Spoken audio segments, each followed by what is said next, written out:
And it's great information, but he provides you with information with great ease. And what I mean by that is anytime I have a conversation with Jamal about anything, it is going to end up talking about business and reaching people because he has a heart for people.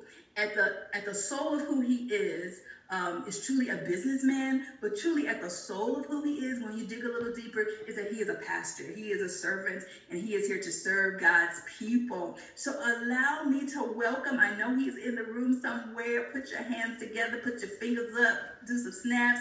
Come on, let's welcome Pastor Jamal Miller. He is around here. There you go. Hey, everybody. This morning. Good morning, everyone. Dr. Monique, thank you so much for having me a part of this. I'm very excited to, I was going through the questions. I was like, oh, this is gonna be good. We're gonna have a good time today. Y'all gonna get some real value and some real courage this morning for what God has called you to do. So I'm excited to really journey through this and really share what it's been like building this business and keeping my heart with God right through the process of making millions of dollars. I think a lot of times Christians can be afraid of making money because when we believe that it's going to ruin us. But the reality is I believe that those who love God right are the best ones to make the most money because they can be able to do what needs to be done with it God's way. So. Wow, did you guys hear that already? He is already dropping gems. He's already dropping gems. So I know your little fingers are moving. You're taking quick notes because he's already dropping gems in the first few seconds. Woo! All right, put your Holy Ghost seatbelts on if you can, and we're about to step into this whole session and just really, pull open his brain and allow him to share his journey. And I promise you, this is why I do this, is because I believe that you need to sit with people that are doing what you believe God has called you to do or already there so that you can learn the wisdom from them. And you don't have to make the mistakes that they made, and you can learn from their journey. So this is our learning lab, and I'm so excited. We're going to just have Jamal start a little bit with his story and his testimony, because many people may not know your story, your full testimony, Jamal, and I believe nobody can tell your story like you can. For so sure. If you could just, share a little bit about your journey and your story, I think that's going to just lay a great foundation for us. Absolutely. So I grew up in Monroe, Louisiana. I was born in Atlanta, Georgia, grew up in Monroe, Louisiana. I would say it was around the age of 16, 17 that I really began to discover that I was different, that I had something unique in my life. This came by way of, just really encountering major identity crisis and those things that normal teenagers go through.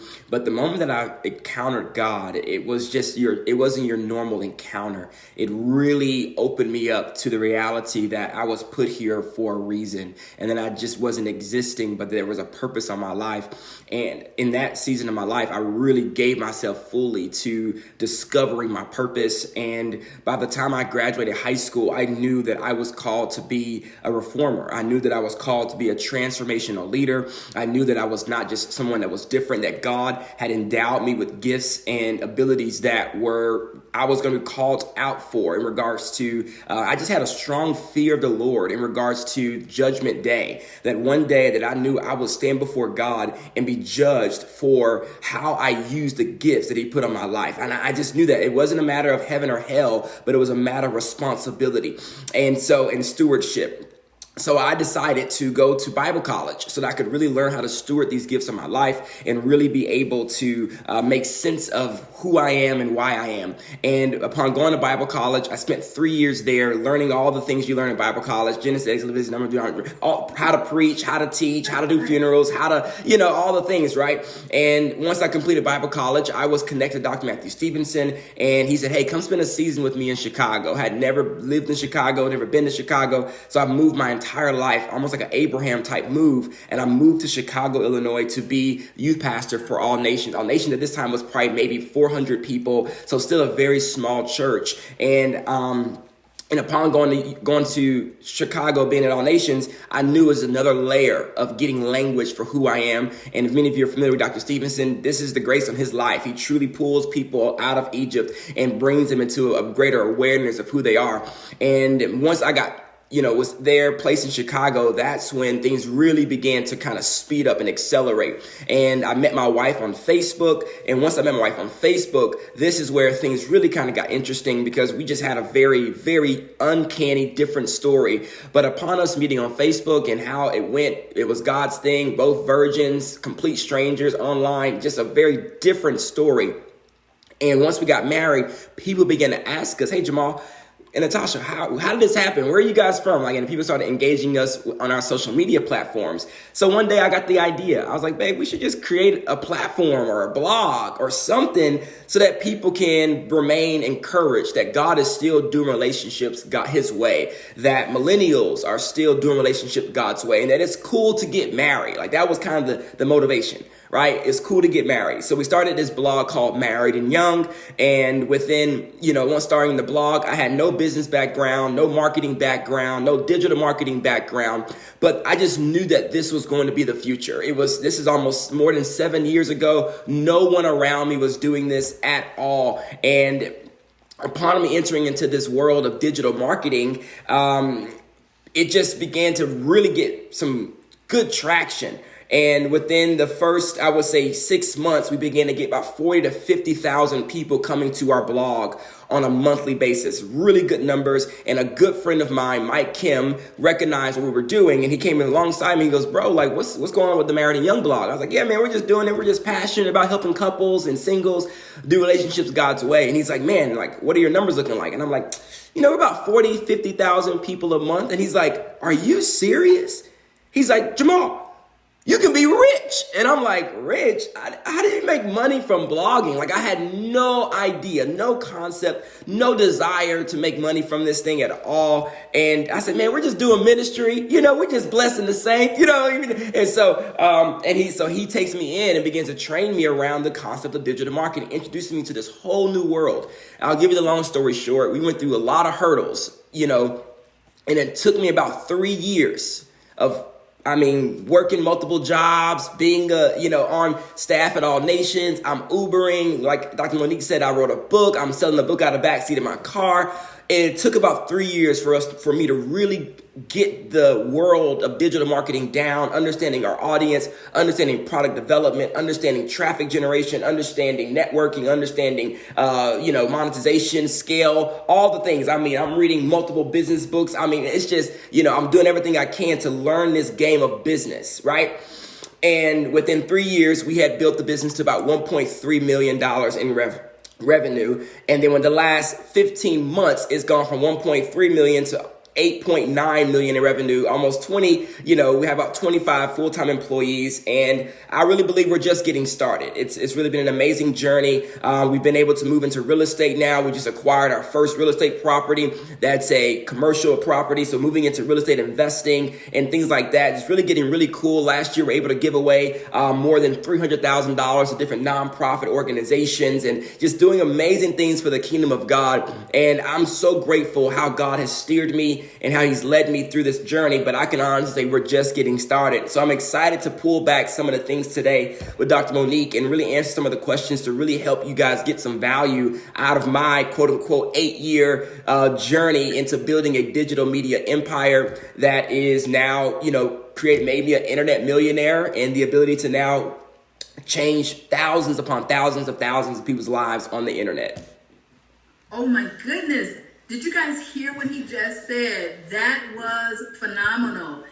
Couple of things I just want to pull up on what he said. When he had this idea, when God gave him this, no one was doing it. He didn't see anyone doing it. He wasn't even familiar with it himself. So I always tell you that sometimes the call on your life or sometimes the place where God is taking you is a place of the unknown zone. It's a place of uncertainty, but you have to embrace it. But he took the time, he delved into the learning and the books and the mentoring and all of that to go to where God was taking him, even through the unfamiliar. So if you're on here and you're thinking, yeah, I've got something on the inside of me, I've never seen it before, I don't even know where to start. I love the fact that he said when he started, he didn't have a background in any of this. Not at all. Did you hear that? Did you hear that? Because I know that you're thinking, oh, he probably was techie. Oh, he probably had a marketing, all the stuff that you think. Oh, we always think that people are starting with the upper hand. And Jamal just broke it down and said, I started with nothing. Do you hear me when I say I started with nothing? So look, if you have nothing on today, you're in the right place. All the people with nothing, lift your hands and give the Lord praise. You know I'm a little churchy. Lift your hands because I have nothing today. Jesus. I have nothing. There you go. Snap those fingers. Lift it up. Yeah, that's me. I have nothing, Lord. Okay. All right. We're going to go back into the interview. Let me just stay focused. All right, Jamal, tell us a little bit about the mindset shift, because there had to be a mindset shift that was required for you to move from a place of struggle or a place of not seeing the narrative that you had in your heart and your spirit to a place of success. I mean, what do you do when you have nothing? Like you just said, we all have nothing, but God has called you to something big and vast.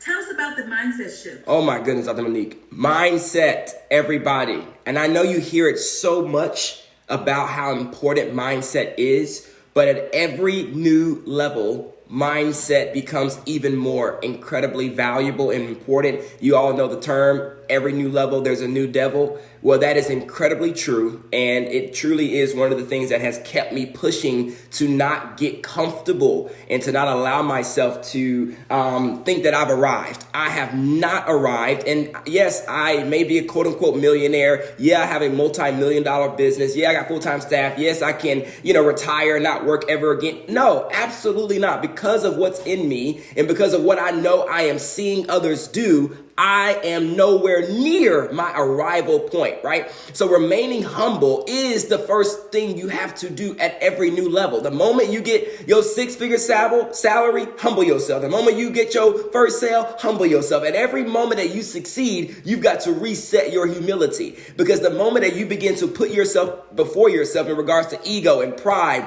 and thinking you're somebody and thinking you're worth this and thinking nobody, don't talk to me. Do you know who I am? Do you know what I've done? All those things, you're opening yourself up to sit in a comfort place and think that you need to be respected for the level that you've attained. At the end of the day, listen to me. You need to understand you are on your journey, on your path for the rest of your life. This thing is, God's got more and more and more for you. And that's the one thing that I always remind myself, Jamal, this is just the beginning. So what do I do for mindset, right?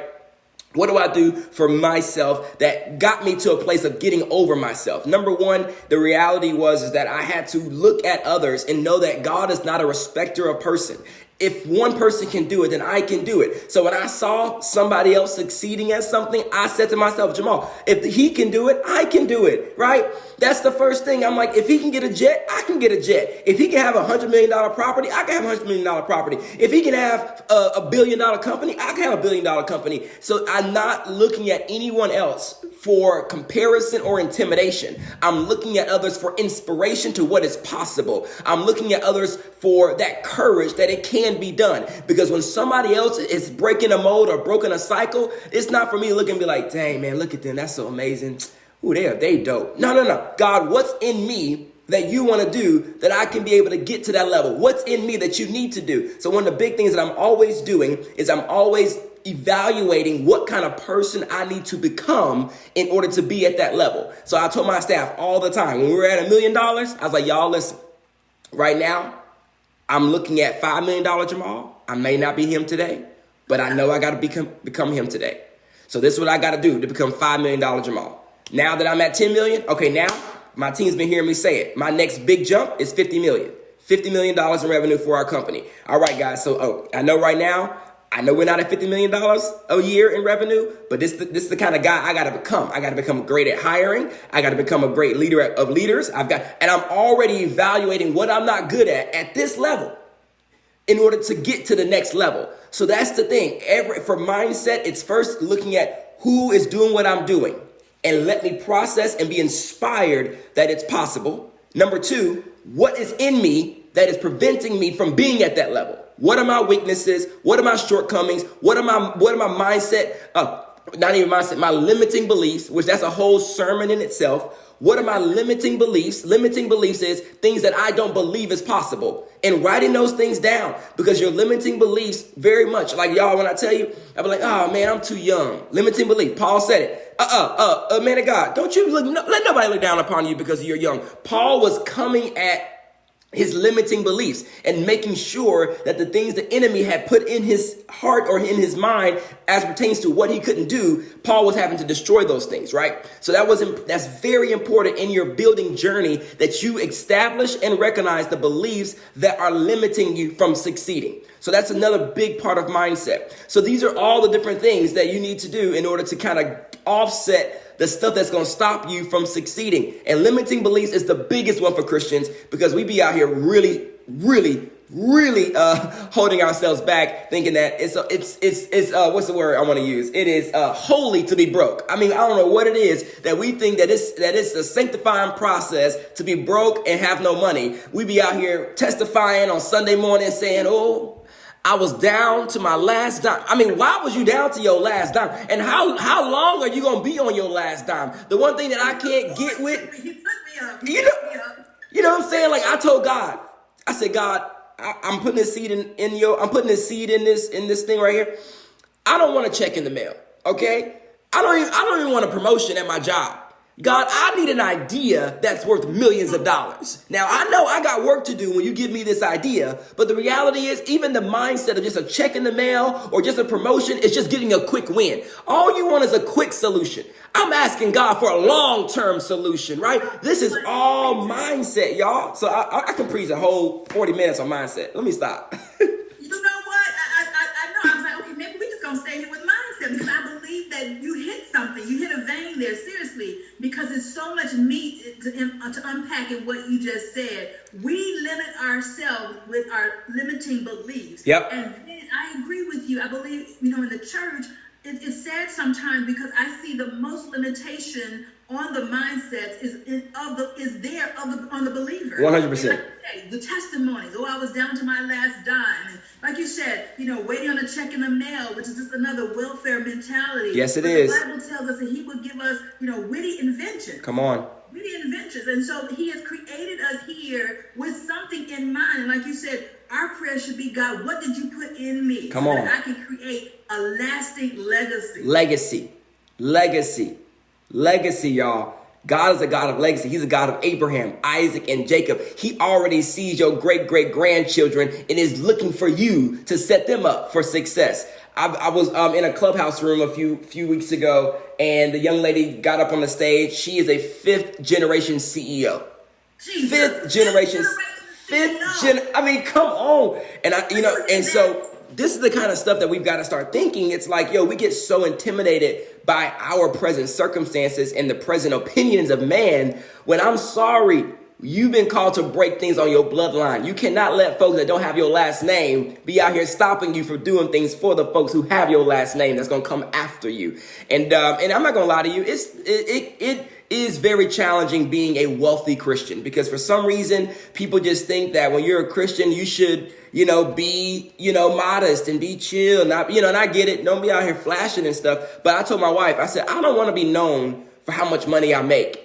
I want to be known for how much money I give away.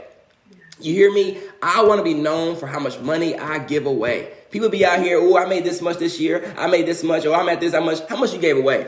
How much money did you bless? So when y'all heard me say, I made $8 million this year, but guess what, y'all? I gave away $400,000 this year. We had almost 50 different organizations. We had to line up. It was amazing to be able to do that. And I'm like, we gave $400 this year, but y'all don't know. When I was in college, I was giving away $100 tips to people. I was doing things. This thing starts as a seed. Where are you today? I remember when I couldn't afford to give away cars. I was just paying car payments. Where are you today? Where can you start now? Because God will see that, and He will begin to say, okay, it's a car payment today, it's a car tomorrow. It's a house payment today, it's a house tomorrow. It's a 1 tuition payment today, and it's a full tuition tomorrow. Where are you today that God can lead you tomorrow to where you can be able to be the giver He's called you to be? And you can't be a wealthy, extravagant giver broke. All right, that's question number 1. You better set this room on fire this morning. It's just 9:30, and we just jumped into this, and I promise you, we are all stirred up, because the Bible does tell us, and we hear the scripture all the time, that money answers all things. And so in order for us to even be able to do ministry, to be a blessing to people, to build the kingdom, to do our ministry assignment, it does require that we have access to that generational wealth, that money. We talk about generational curses all the time, but you just blessed me. Come on now. A woman got up there on the platform and she was a 5-time generational CEO. You know, what are we building so that our children's children will not have to struggle? They will not have to go get a job. Maybe we work the job and that's fine, but build something so that your children don't have to have the same struggle. Okay. Amen. That was the first question. We're not gonna get very far, Jamal. We're not gonna make it up in here. Lord have mercy. Okay, how important are mentors in your life? How important are mentors in your life? Very important. So you got mentors who will definitely journey with you for free. All right, I'm gonna be in the beginning. I'm so grateful for the men who saw me as a worthy investment. I'm so grateful for the men who saw potential in me and poured in me, walked with me, discipled me.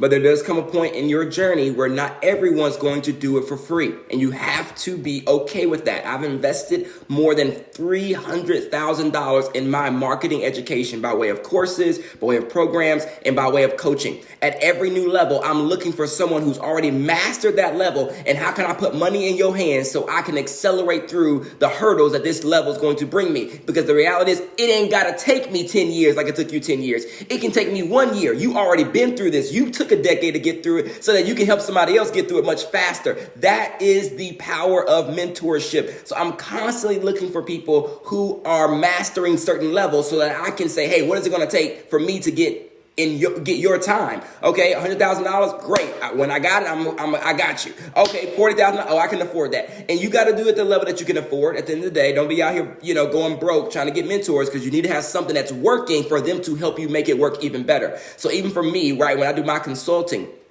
if a person comes to me wanting consulting work, more than likely, most of the people are not the right fit, because I charge a lot of money, because I can help a person build $1 million business in 30 minutes, literally, based upon me knowing what they're trying to do, what they're trying to accomplish, right? So if you're going to work with me, I'm going to charge you a lot of money, but I'm only going to charge you if I know what you're doing has the ability to truly make you the money back times 10. So if I know it doesn't make I'm like, hey, you need to go keep working until you really find the thing that's really doing this, what it needs to do, right?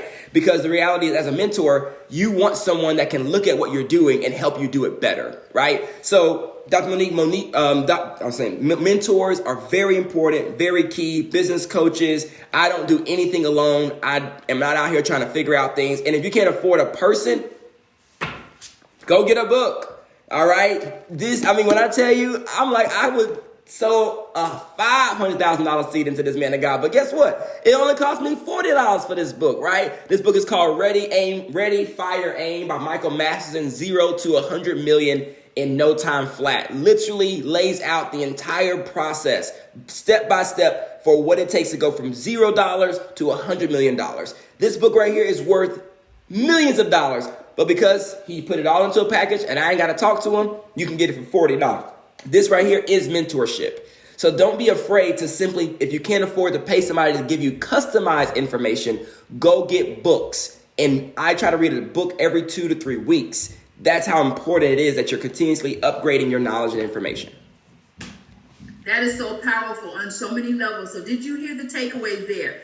If you cannot afford it, you can purchase a book. And I agree 100%. Purchase books and begin to invest in yourself. You hear me say that all the time. Invest in yourself. What's the name of the author, Jamal? Michael Masterson. So begin to invest in yourself.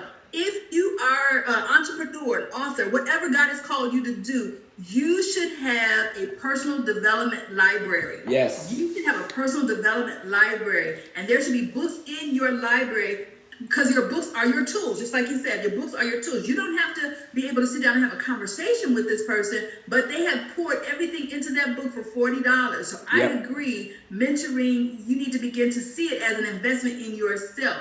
You may not be able to sit down with a Jamal Miller, but I allowed you to come into this place today to sit down with a Jamal Miller for an hour. Yep. Because I believed in you. And we made the registration comfortable. so that everybody can get in the room. So it begins with the mindset. It begins with the mindset, recognizing that I have to value what's on the inside of me. I have to value that first, what he already said before I even try to sit down with Jamal Miller. You don't want to sit down with him and waste his time. First of all, you can't afford him.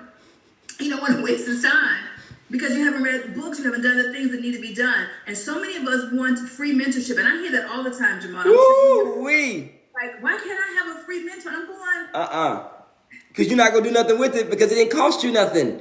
I want to pay money to people because it forces me to want to get my money back. Because more than likely, most of the time when you get free information and it doesn't cost you anything, there's no pressure for you to try to get that money back because you didn't have to invest anything, right? The Bible says where your treasure is, there your heart is also. What you value, you will invest into. So by you not opening up your wallet, I don't know if you truly care about really doing this thing for real. Because free information, it feels good, y'all. We all love a deal. We all love a good deal. And so the thing is, though, when it comes to your discipline, more than likely, you're not going to be as invested if it doesn't cost you anything.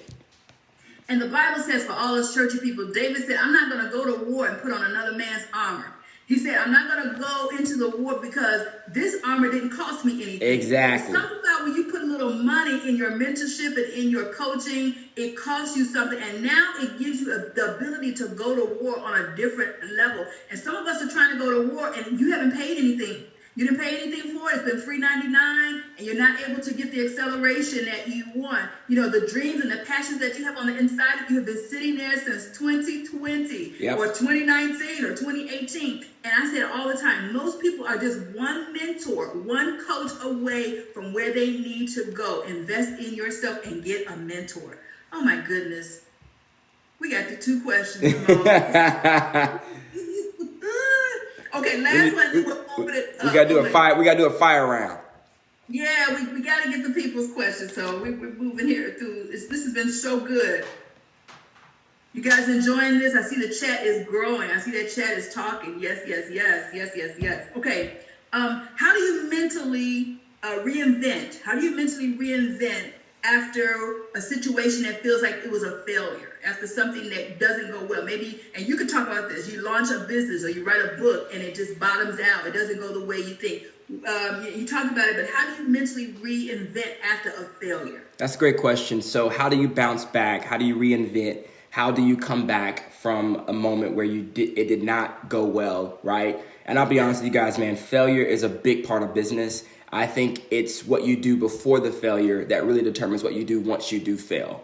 Right? You should already be preparing to fail, right? Where there is that sense of value system for failing in regards to it, that it's not a failure, it's an opportunity. It's all about how you view what you're experiencing. So it's not just about, oh my gosh, it's not working. It's already preparing your mindset. The moment something isn't working, what is the opportunity here, right? I'm grateful for when something immediately I recognize failed or didn't work. This is giving me an opportunity to peel the layer back and get some valuable lessons. You actually learn more from failure than you do from success. I'm going to say that again. Yes. You learn more from failure than you do success. It is very easy when you are quote unquote succeeding that you are skipping over valuable lessons because it's working. But when something isn't working, you are more conscious and aware of the lessons and the whys. And honestly, that's what's going to make you more money down the road. Yeah, people want to definitely pay you for the successful principles, but they also want to pay you for the failure principles. Hey, how can I avoid this? Hey, when you did that, what happened? Why did that happen? How can I make sure? Because we are much more afraid of failure than we are afraid of success. And that is big. Now, some of us are afraid of success too, but failure stops a lot of us. So when you can hear somebody talk about their failures, it makes you like, okay, great, I know what not to do. But so don't look at your failures as a downfall. Look at them as an opportunity, and as well, make sure you value them for what they are trying to tell you. So for me, when I go into it, I bounce back quick because I already have a mindset to not see this as the end, but to see this as what is this moment trying to tell me, right? If it's a book launch, okay, what did I not do right that I need to do differently next time? If it was a product launch, okay, where do we mess up that we need to make sure we pivot next time? If it's anything that I'm accomplishing or trying to do, it's not the end. It's an opportunity. It's the beginning to a new direction, to a pivot that's going to take me where I'm trying to go. Failing forward is my goal in everything that I do. And I can't succeed without failing. I love that. Failing forward is my goal. And I always teach as well that there is beauty in failure.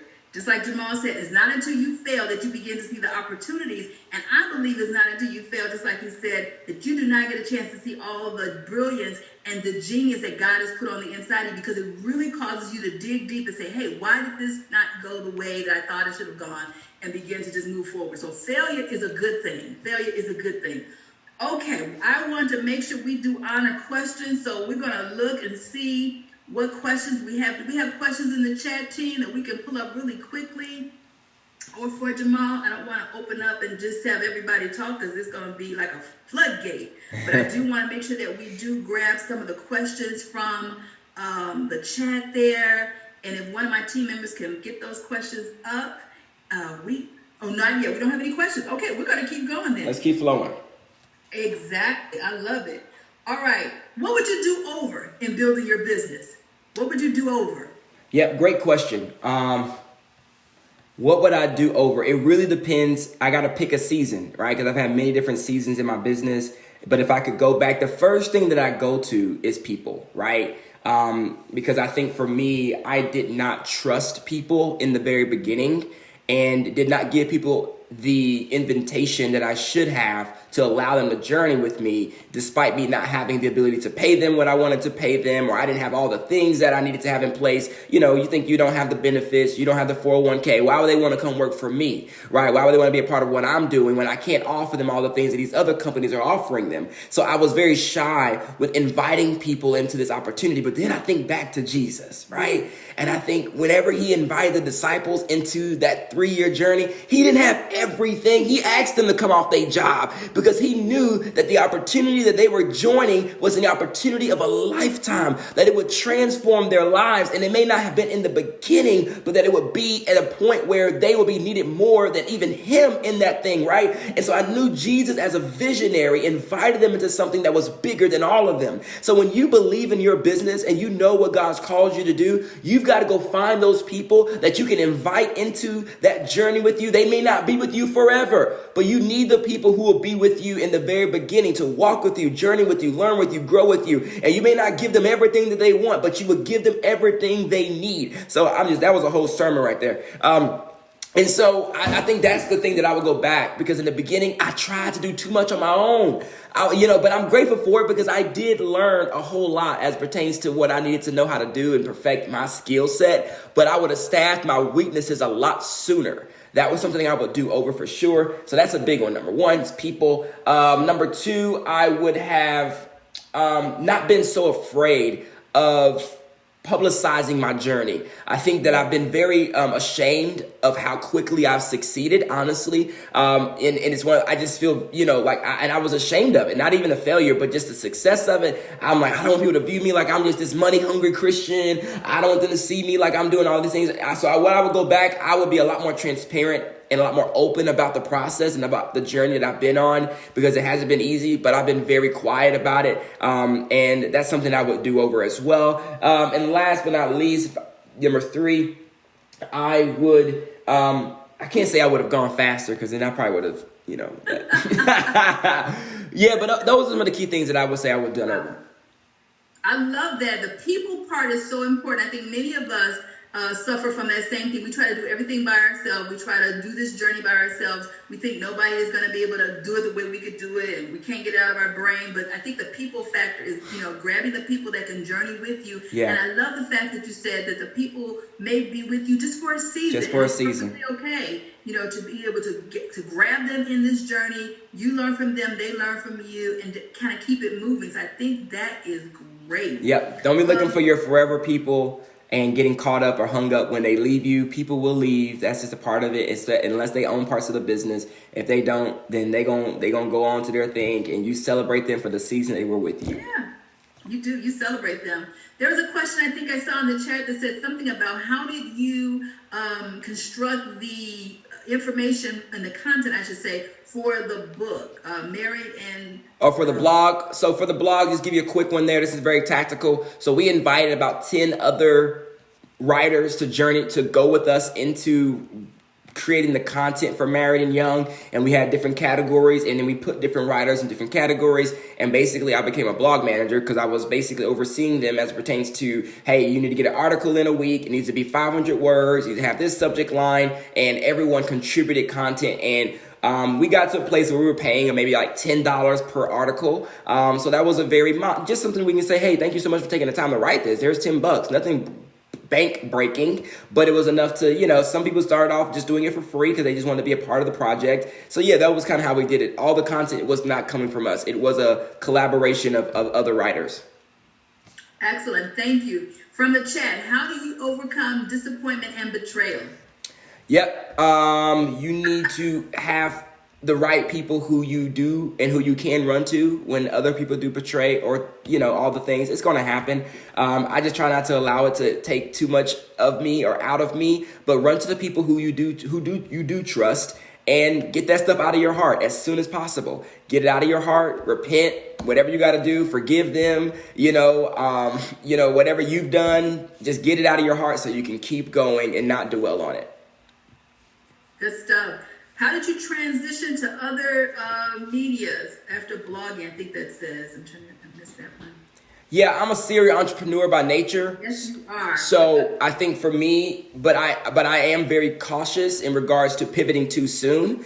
I believe in multiple streams of income, but I also believe that you got to have a stream to create streams. So let me say it again, I believe in multiple streams of income, but you got to have a main stream to create streams. That's how rivers are created. Rivers are created off a big body of water and that break off, but that stream is secure. So what is your secure stream that can then create other streams? So I didn't get into real estate until my mainstream, our current business, was doing what it needed to do. I didn't quit my job until my current business was doing what it needs to do. So my main job was first, my 9 to 5. That was my mainstream. And I always tell people, don't stop complaining about your 9 to 5. That's a stream of income, right? Yeah, you're working for somebody else, but that's a stream. Let that stream do what it needs to do. It's giving you stability. It's putting food on the table. So at 7 p.m., you have the ability to go and work for your other business from 7 to 11 or 7 to 12 a.m. And you wake back up, you thank your boss. You be grateful for your job. You thank God that you have a stream, because the moment you quit that job, it's all on you to make that money, right? And so let that stream lead you into a river, right, where you got multiple streams coming in.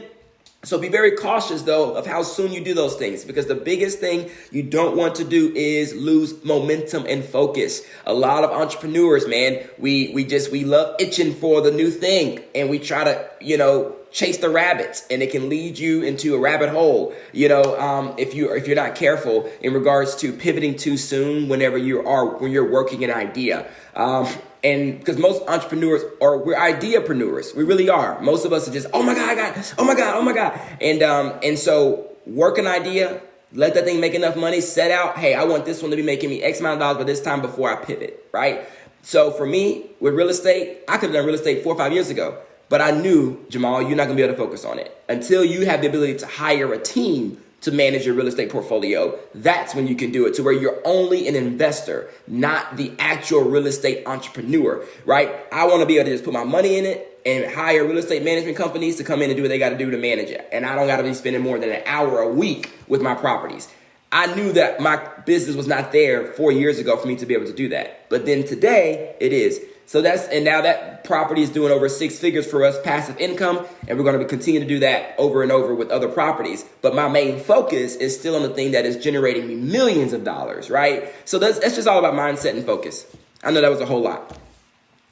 No, that was so good, because we always hear about the multiple streams of income. And I was in a space a couple of weeks ago with Apostle Michael Hathaway, and he talked about not just looking at multiple streams of income, but look at multiple streams of output. Yep. And that's basically what you just said, is that you got to recognize that when you have these, you got to have one that is the main river, so to speak. And I think sometimes we do grab at too many things, like you said, Jamal, and then we have spread ourselves too thin, as opposed to building that river. Then you can begin to pivot very quickly from that pool. Because within the last 12 months, I'm moving from real estate. Now I'm into stocks, into those things. People message me, hey, Jamal, how do I get started in real estate? And how do I get started in stocks? And I'm just like, yo, you gotta choose one thing and let that thing become the thing that can move into other things. And even stocks and investing in stocks.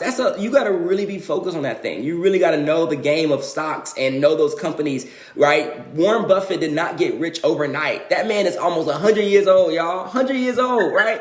I mean, this man has played the long-term game. He really has. He learns a few companies, got the money he needed, put that money into those companies, and sat back and waited until those companies now are making him billions of dollars. It did not happen overnight, right? But then you got your Elon Musk, who he puts his ideas into other businesses. But even for him, he had Zip21, PayPal. He had these businesses that he was doing and building that gave him the income he needed to then go and now build the stuff that he was passionate about. So you've got to find the one thing that's going to fund all the things. That's so good. That's so good. I think this is our last one. I'm trying to make sure we stay on time and honor the time that Jamal has given us. It says, how does a person maneuver and build if a spouse or family member does not support the business? Well, we're not going to deal with the family member. We're going to deal with the spouse. How about we do that? Because that's a loaded question. Yeah, family different than spouse. It really is. Family. Right, exactly. I'd be like, family, get out of my. Stiff on. I ain't got to deal with you. All right, so for a spouse, it really comes down to understanding what that spouse values, because what it is that it can be very challenging whenever you and your spouse are not seeing eye to eye for what you're building. Because if what you're building, you don't see it as something you're building together, whether I'm not saying they got to have a title or position in the company, but the reality is you can't do it without them. You need their encouragement. You need their support. You need them to as well sacrifice. So you guys both need to visioneer together for what this thing could become and what it will result in for you and your family, right, as it pertains to the future. And that person needs to be seeing eye to eye on that. And you need to ask them, hey, what if this thing worked? What would you want for it to happen? What do you want for it to happen? What do you want the resolve to be, the result to be? And the same thing. And y'all need to come together and become excited about that. For the joy set before him, Christ endured the cross. It was him focusing on the thing that it would result in that made him get through the hard points. So when you're talking to your spouse, you've got to focus on that joy and say, hey, what do you desire? What do you want? And they may say, well, I just want to have more time with you whenever, I want to be able to go on vacations, or I want to be able to make sure we can get a nice home, or that's what I asked my wife, like, babe, what is the thing that you desire out of the success that comes out of this business? Because we're not going to be in this forever. I'm not trying to be working 60, 70 hours a week for the rest of my life. That's not the goal. The goal for launching a business is real freedom. Y'all hear what I'm saying? Real freedom, to where what you do, you don't have to do it. You get to do it. It's a get to, man. I get to do this. It's not, I don't have to show up every day at my job. I'm excited to show up. I'm excited to do this because it's my passion. It's my purpose. But if I want to take 6 months off, I can take 6 months off and we'd be okay and good, right? So the real freedom and giving language to that. And I promise you, when you sit down with your spouse and you talk about the future, you can get a lot more breakthrough than just focusing on, the current struggles. Wow. I see the chat is blowing up. I keep getting these messages. Yes, the registration is still open. So if you know people that need to get in the room, you see what kind of fire we're bringing, get them in the room. But Jamal, before you go, just give us your parting words, anything you want to share with us, your blessings, your prophecies, whatever the Lord has placed on your heart. We're just ready to receive from you. Absolutely. I'm going to give you my lifelong principle that is one of the keys to my success. And this is the thing that I will continue to carry with me for the rest of my life as the thing that I will shout from the rooftops, because I believe in this principle. I believe in the power of it and in the value that God set whenever he spoke it, right? And it's basically saying this, I can't remember the exact scripture, but when you're faithful in the small, God will make you ruler over much. Do not despise small beginnings. That is the thing that I will tell you. I started off, like I said, I'm so grateful for my small beginnings. I'm so grateful that God gave me small things to steward, because it's in those small things that I was able to prove not only to God, but prove to myself that I can do this. And he did not give me more than I can handle or that would overwhelm or crush me. He gave me just enough so that I could build the persistence and build the character that will help me to sustain when more came. We all want more, but we don't want to go through the process of becoming what we need to become to sustain the more. So Be faithful in the small, and God will make you ruler over much. That's all I have to say. I believe every single one of you all have the grace, the gifts, the abilities to build something massive that will change the world, revolutionize our world, and advance the kingdom of God, and do it with excellence and do it with heart and soul. So please do it and give it everything you got. Wow. Wow. Wow. Be faithful over the small thing that the Lord has given you. You may not have $1 million right now, but be faithful over what you have coming into your business, or what you're building, even on a small level, and just be faithful over it and believe in God for it, and begin to sow as the man of God says, and just watch God blow on it. Jamal, oh my goodness, thank you so very much. This has been incredible. I see you guys in the chat throwing, give us some snaps and some, this has been incredible. We appreciate you for allowing us this space and time to pick your brain, to learn from you, to share your wisdom. Thank you so very, very much for being a part of our room on today and giving us these nuggets and these tools that are going to help us to reinvent ourselves. Thank you. Absolutely. Everybody be blessed. Dr. Monique, blessings to you. Continue to pioneer, continue to push. Excited for your future. Excited for all of your futures. And I will see you all soon. God bless you. Bye-bye. I love this guy. He is powerful. Woo! Oh my goodness. Woo! That was powerful. Hey everybody. I pray you enjoyed that. I know I had a lot to share, right? So guys, I'm going to be doing better, trying to show up and just giving value to you guys that are out here trying to build something. And I pray that you got something out of that. If you can, because this is always my thing, please let me know right now if you watched that interview, what was your biggest takeaway? What was something you got that you're like, yo, I'm taking that and I'm running with what you just said. I know I said a whole lot, but what is the thing that you are running with? What is the thing that you're going to take and continue to allow the Lord to marinate in your heart and cause it to bring fruit forth into your life? Drop it below. I want to see it. Type it in the chat room, or type it in the chat below, and then we'll get off this thing. So let me know below, what was the thing? What's up, Quante? Good to see you, man of God. Hey, everybody. What was your big takeaway? What was something the Lord said to you during that interview that you're going to write down? You're going to run with it. You're going to allow it to, let it be a now word for you as you're building your business, building your brand, building your job, building your family, whatever it is. I love it, right? Alexandria is saying she's going to fail forward. Come on, we're not going to be afraid of failure. Mucha is saying, don't be afraid to fail. There are lessons in failure. Alicia is saying, mindset and resetting humility. Charlene said, pivot at the right time. That's so good. I'm telling you. Who else in here got something from it? Andrea is saying, I will not despise small beginnings. So good, so good. Kay is saying, investing with the right people to partner with. Yep, invest in them. Tell them how much that they mean to you. Make sure you invest in those people. Tamiko is saying small beginnings and focus on one thing to build for other streams of income. Yep. Janata is saying fail forward and take others with you on the journey. Olivia saying find a coach. Love that. Jesus was a visionary. Yes, he was. Stanila saying stick to one thing, start small and be faithful that God will make it fruitful, not complaining about your 9 to 5, create out of it. Come on, Stanila. That's a word. Create out of your 9 to 5. Verlinda is saying do it afraid. Don't be afraid to fail. Denise, be faithful over small. Janelle is saying pick one thing you are passionate about and be faithful in it. Yvette is saying pivoting too quickly. Lakeisha, takeaway was to focus on one thing, create that one stream, let other streams flow from it. Sarah is saying trust people to walk in the next step and appreciate my job. That is the mainstream. Yeah, I don't think a lot of people realize that, right? We all don't think that just because I have a 9 to 5 that I am limited. No, your 9 to 5 is your funder. Your 9 to 5 is your investor, right? Like, this is the place that is giving you the most amount of money you need so you can go create. Nobody is stopping you from working 7 p.m. to 12 a.m. You work your job 9 to 5, come home, eat dinner, and you go back to work for yourself. Come on now. All right. That's what I did. I'm just telling y'all my journey. I worked 9 to 5.